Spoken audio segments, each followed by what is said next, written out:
Welcome back, everybody, to the Coming Home to You Sparkcast, the sanctuary for soul-led women, healers, mamas, and visionaries and leaders ready to rise fully in their light. Here we remember what it means to come home to ourselves, beyond the roles and the noise and the expectations. Because coming home to you is not a destination, it's a devotion. And this is a space where progress matters more than perfection. And every episode is an invitation to and a step on that journey, a breath of remembrance and a chance to reconnect with your true self and embrace the unique path unfolding before you. And now, before we dive in, let's begin, as we always do, with our sacred breath, a moment to align, to unify, and to return to one heart together. Let's let's breathe with one as one today. So wherever you are, just settle in and drop your shoulders. Place one hand in your heart and the other in your womb center, your belly, and take one deep breath in through your nose, really feeling that breath go up towards your crown chakra, bringing it up and holding it there for 4 counts. And when you're ready to release, release with pursed lips out your mouth, really letting go and releasing anything weighing you down, anything not serving you. And when you take another deep breath in your nose, I want you to think of something that you're grateful for today. Bringing that gratitude up to your awareness to the top of your head. Hold it here and have it expand. And when you breathe out with a smile, allowing your whole body to smile in that gratitude. And now when you take another deep breath in, I want you to stack a second thing to be grateful for, another moment of gratitude. This time I want you to bring it to your heart center. Bring that awareness of gratitude and let it expand, allowing it to glow and radiate. And when you release with a slow breath of 6 counts, imagine that gratitude being rippling out to every woman in the circle, to everyone in the world today who can use some love and gratitude in their life. And now while you're in that space, I want you to set your intention. How would you like to be received, be held, showing up in this moment? Ground yourself in that.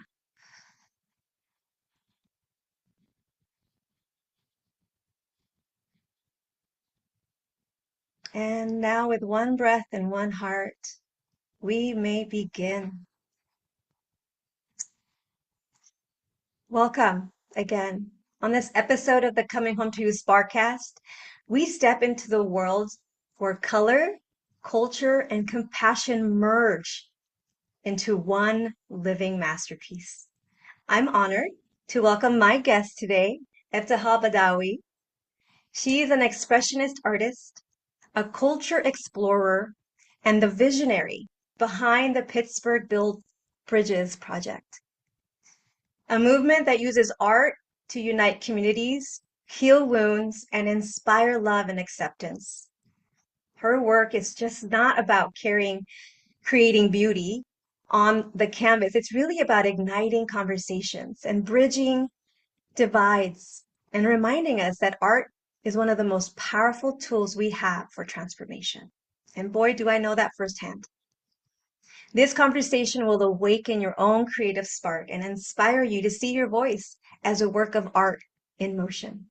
So please help me welcome to the show, to the Sparkcast, Ebtehal Badawi. Please welcome. Hi. Hi, So grateful to have you here with us today. thank you. I'm so grateful to be here and grateful for the breath work, one heart. It really ground me and settle me in. Grateful for that. That's definitely my intention for it. So I'm happy that it served you. All right, Ebtehal, you've woven your identity and life experiences into your art in such a powerful way. Can you please take us back to the roots of your story, what shaped your passion for creativity and then cultural connection and then building bridges through art? Thank you so much for that question.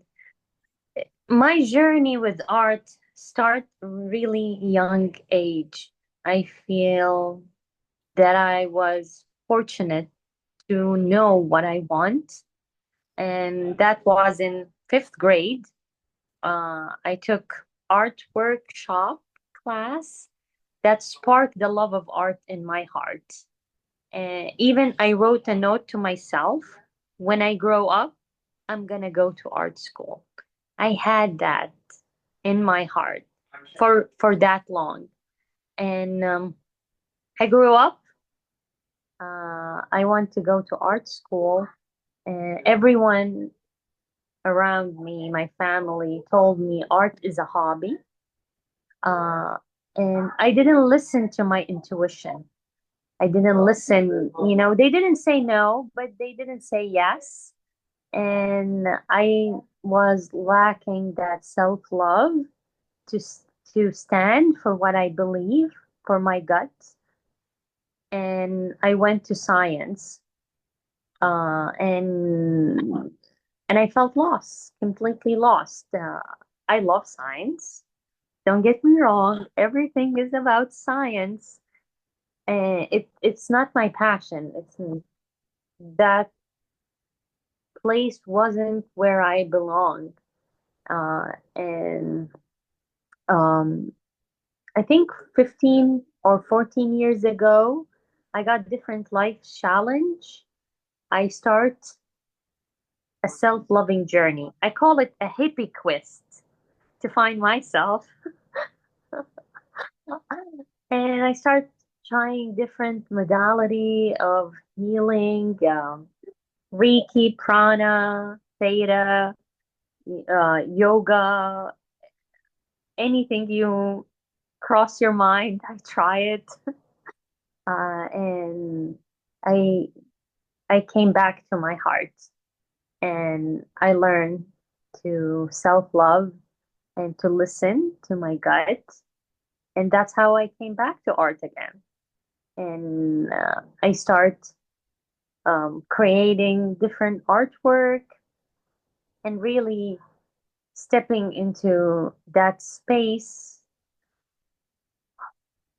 of silence to be able to listen to the whisper of my heart, because I believe each one of us have these whispers, and sometimes we ignore them and we try to silence them and to just trying to pass the days over and over.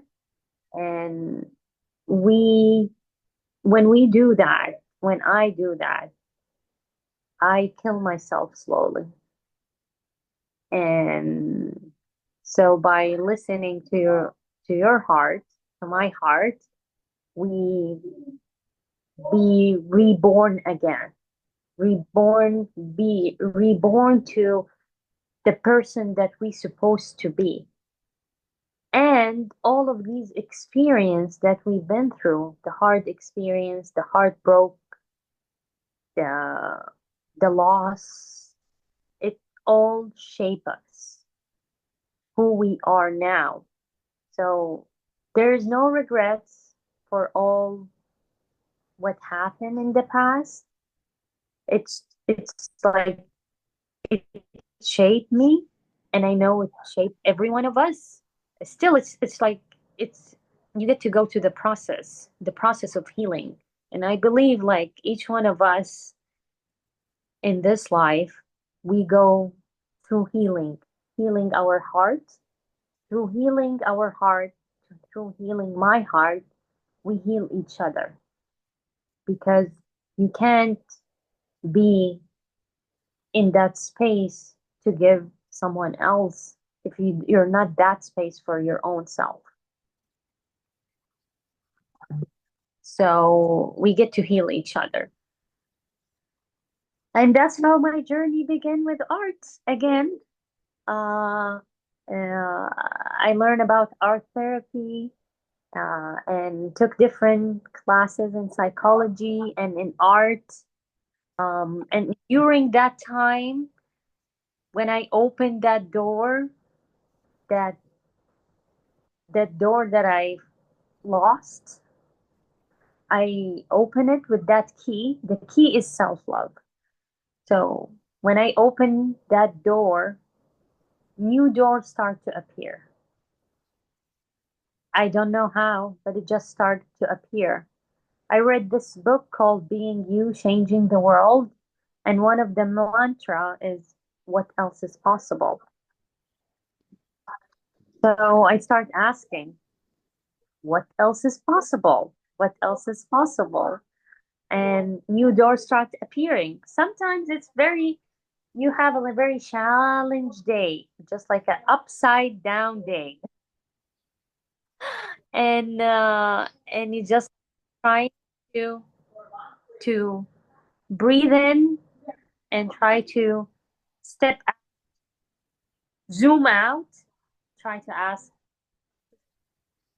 I tell you, some days I can't zoom out. It's just like I'm completely zoom in and overwhelmed.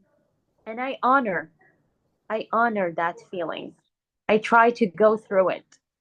It is some days is really hard, but it's just like honoring, feeling your feeling, and and having that self compassion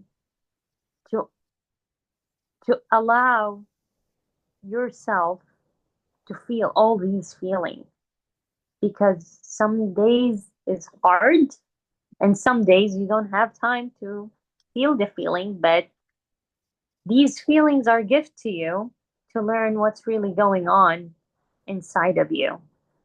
So by listening to these whispers, honoring these feelings, you will overcome it, and time will heal your heart.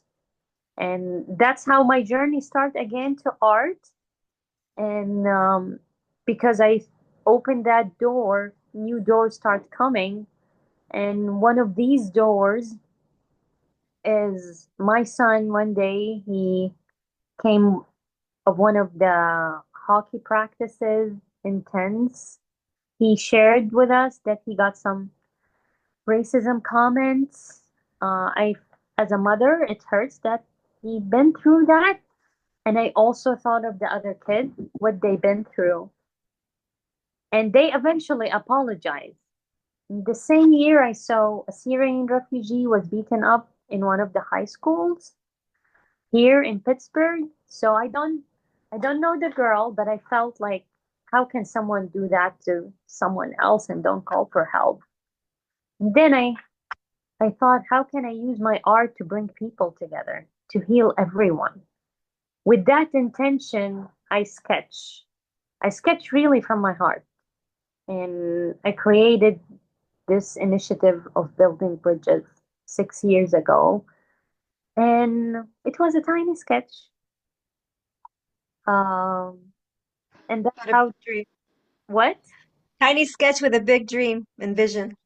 Yeah, tiny sketch that, I never thought when I did that sketch that it will turn to be a movement that bring people together, that heal people together. I heard so many stories, and each time I ask someone, how do you build bridges? I've been asking this, I don't know how many times. And every time I connect with someone new, I open my heart and listen to their heart. Some days is very hard because sometimes people don't want to open their heart. So, like, I feel like rejected, but still, like, this is a journey of healing. It's some days healing is easy, some days healing is challenging, and it takes different layers. So through this journey of healing, I learned so much, and I'm so grateful. Yes, I loved everything you said. I loved also one of the things that stood out the most was that you were clear, like the key to opening the door even to begin this journey is self-love and compassion. I heard you say that as well. And I loved what you said at the beginning is that you started your own hippie quest. And I think that's a great advice, it's like try things on and be curious about it to see what fits because it's not a one size fits all. And just because something didn't work for you doesn't mean that something else will or won't. So I loved everything you shared. And you stated it a few times about obstacles and challenges, and sometimes it's easy to come out of it, and sometimes it isn't. And I think that every artist's path includes challenges, right? They're both personal and collective. So, what was a pivotal moment where you had to rise above the obstacles and reframe your own perspective to step even more fully in your role as an artist and a change maker? There is a couple of I can't which, wait. which one do I choose? An obstacle. So,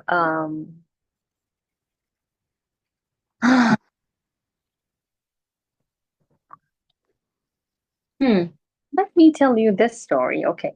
So a couple of years ago, I saw that um, the PPG arena, the ice arena here in Women International Day, they're gonna host international hockey day game between the US team and between the Canadian team. And I thought that will be a great way to build bridges and to paint with both amazing female athletes that play ice hockey. And there are gonna be girls from different hockey team. I try to reach out to connect with no response. And I found out that the bridge between Canada and the US called Ambassador Bridge. And I tried to let's build Ambassador Bridge together and like with no response. Then I thought, mm, what's the worst? And I asked that question to myself. What's the worst that could happen if I just go there with my canvas and brushes and invite everyone to paint? And I went there, and someone at the door told me you can't come in with with that canvas. It's too big. And then I look at him. I tell him, "What do you think I can do? What do you think?" And he looked at me, he said, maybe if you go to the other door, they will let you in. They can scan it and they let you in. So instead of just being frustrated and angry, I just look at him and ask him that question, just being curious. What do you think I can do? And I went to the other door, they let me in, and they told me you can paint with the US female hockey team because they're gonna sign autograph for the fans. So you can paint with them. Tell them, what about the Canadian team? They said no, you'll not have time. They're gonna leave. And then I started asking what else is possible. And they answer me the same question, different people, the same location, different people who work there. And I kept asking, what else is possible? And they said, no, this is impossible. You can, just go paint with the fans. Okay, I want to paint with the fans, but I want to paint with the players. I asked 10 people. Each one of them have the same answer. The number 10, he told me, he's a guy who sees people there. He told me, you know what? I told him, look, everyone's telling me this is impossible, but I think there may be a way. He told me, yes, if you, at the end of the game, you go to the glass, you ask the coach if he said yes, you can do it. Tell him, okay, let's try. Let's play. In my head, let's play. This is a game and I want to play. Okay. And I went there and I asked the people, can I please stand here? It's like at the end of the game, like everyone is like almost leaving. They said yes. I stood up the chair, hold my canvas. The player was coming out, and I hold it up high. I said, "This is the bridge between US and Canada. Will you paint to bring us together?" And Natalie Spooner, she raised her head yet up with her full gear on. She said, "Yes, I will paint with you." And I hand her the canvas, the brushes, the paint, my phone to take a picture. And she did, and three more players did too. So that is obstacle. It presents itself, and instead of being frustrated, instead of being devastated, I chose to play.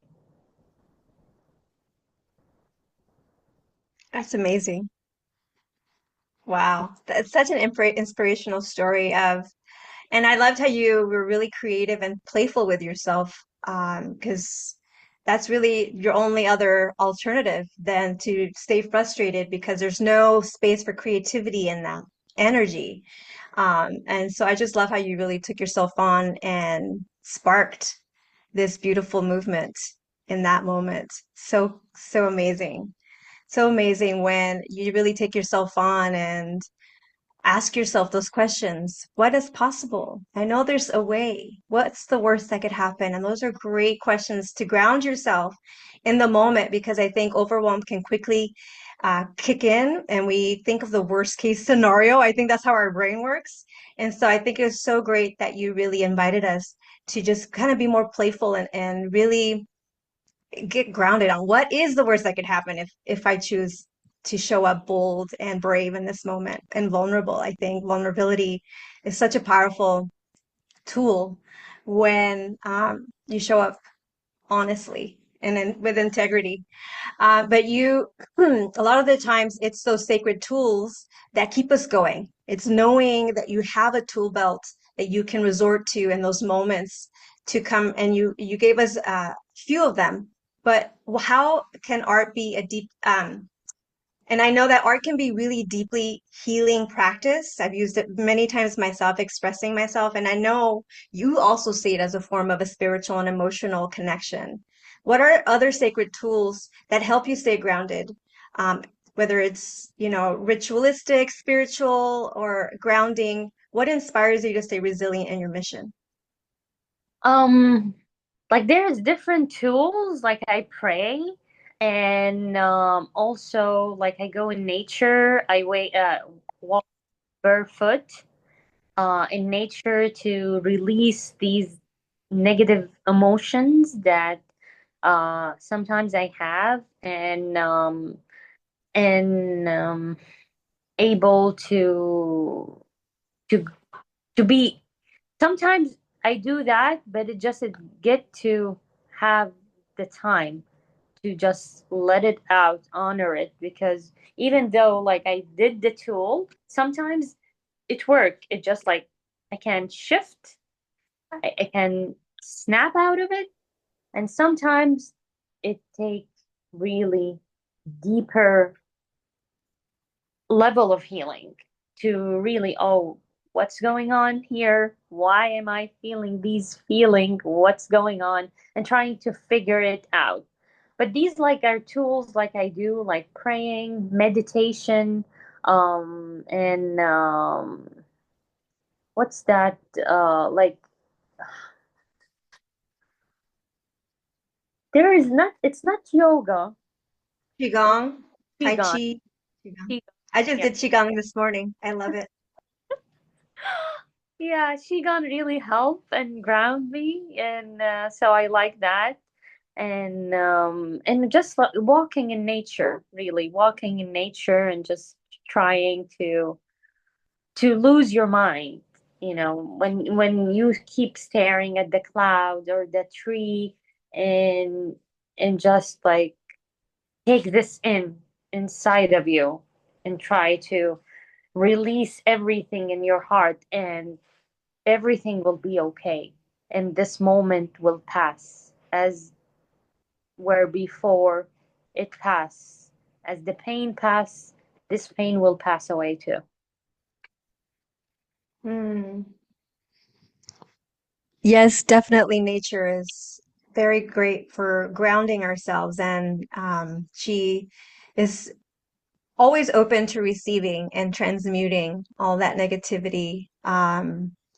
And I love that you use qigong. Qigong is for me moving meditation, just like dancing is for me. I use dancing very somatically to help express heavy emotions, or maybe to express excitement, and to just elevate my frequency and energy. I use music all the time, and qigong is a way that I incorporate movement in there for healing. Thank you for those beautiful sacred tools. Um, yes, so as far as community building, right? Because that is your whole movement mission. And your Pittsburgh Build Bridges project has really brought people together across multiple cultures and through differences. How do you intentionally create spaces of belonging through your work? And what impact have you witnessed in communities since you've done that you've touched so far? Um, so it's like opening when I go to a school or a university or a new community, I just sketch a new sketch of the same design and have a different name. And on that design, there's different symbols of belief, so people can feel that they belong and invite them to come contribute that symbolic brushstroke of building bridges. And through the years, like more than 5,000 people across the county, people not just from Allegheny County, from Pittsburgh, from Pennsylvania, people from different walk of life, from different states, from different country, coming and adding these ripple of building bridges brushstroke. And through that journey of time, I ask that question: how do you build bridges between people? I share that story, and people tell me their story. They share their hearts. Some of the schools with younger one, when I sketch and paint, they point at different symbols and they say, "This is me, this is me, this is me," and that melts my heart away. That I have created this design that kids can feel that they belong and they feel part of them are there. So that's like one of the stories. Multiple times it happened. And another story, I was like, one of the symbols is atheism. And a group of ladies, they came to me and they told me, we're atheists. We always felt that we are left out. Thank you for including us. And like, it just like opening that space. I believe in God, but we still can be together. Whatever you believe in, we are connected to each other as a human being. So this is like a bridge to build. This is like building bridges for humanity to bring us together. Yes, easy, simple. We all bleed red. And it's so true when we can really come together, not in spite of our differences, but because of our differences. Yes, yes, And because that's, it's like yeah, our differences. It make us unique. It make us beautiful. And how can we come together no matter how shaped we are? We are these this shape of us is only a vessel. We are like here. This is who we are. Our heart, it shaped us. Our soul that shape us. And how can we come together as souls, as heart, as being in this lifetime? yes. I felt that so deeply in the way that you expressed it. And I recognized that in order for us to get there, it starts with us. treating ourselves that way, loving ourselves that deeply, doing that self-care, having that compassion for us, to begin the journey so that we can unite. And I think we can really, it's a united world, unified in love is possible if we begin with ourselves. And this is why this Sparkcast really was born, to have women like you share their journey and remind others that they're not alone, that yes, we are unique, but we all are carrying around our fears, wanting to be seen and heard and belong. And it's so beautiful that you can come here, and I acknowledge you for just sharing your truths and speaking openly about your journey.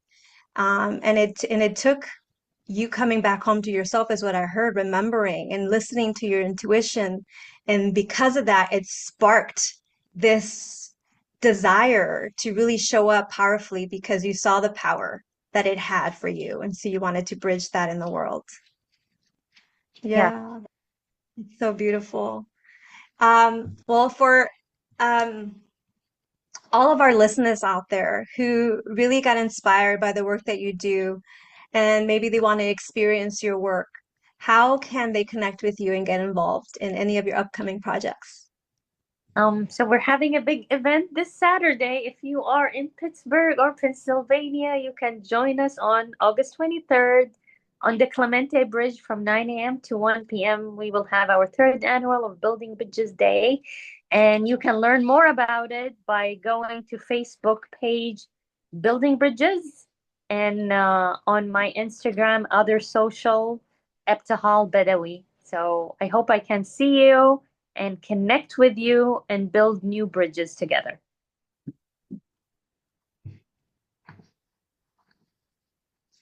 There you have it. I hope that you guys show up if you're in Pittsburgh or ever in the area. There are other ways to also support. You can share her information with other folks in the world who are in the area or who want to be um, of support of any kind. She's always looking for supporters out there who are on the mission to create an impact in the world. And so as we close this conversation with Ebtehal, thank you again for being here. I'm just so reminded of the wisdom that she carries so effortlessly, that from childhood, we often already know who we are meant to be. When we choose to listen to our intuition, she whispers the truth of our soul. Sometimes that means going on our own hippie ride or hippie quest to find your heart again, to sit in the silence long enough to hear the whispers that guide you. Ebtehal showed us that we can be reborn. And after even our heartbreak, our sacred teachers, they are shaping us and who are we becoming, those heartbreaks. Healing is not a race. It's a process that really asks us to give ourselves compassion and to honor the feelings by moving through them and to remember that we get to heal each other. She also reminded us that the key to opening doors is always self-love and compassion. Her invitation is simple yet powerful. Be curious. Ask yourself, what's the worst that could happen? And then, what else is possible? Because everything is figure outable when you allow yourself to play, to make it a game, and to infuse creativity and fun into the unknown. We also heard the medicine is movement. The grounding in prayer, the clearing in meditation and qigong, and that the release that comes from walking in nature, being truly present, is gold. These practices remind us that movement is medicine, that life is itself is a work of heart. And you, beloved sister, you're the masterpiece. If this conversation sparks something within you, if your heart cracked open just a little more, if you felt seen, heard, or simply not alone, I ask you, please share this and subscribe to our channel. When you do this, content can reach more women who still need that reminder that she is not alone and that her voice matters and that healing is possible. So remember, you're exactly where you're meant to be. Until next time, sisters, keep shining your light, keep rising, keep coming home because you matter. You are enough. Exactly as you are. I am your host. This is Coming Home to You, Sparkcast. I'm Margarita Rose. I'll see you next week. Thank you again, Ebtehal. Thank you. Bye.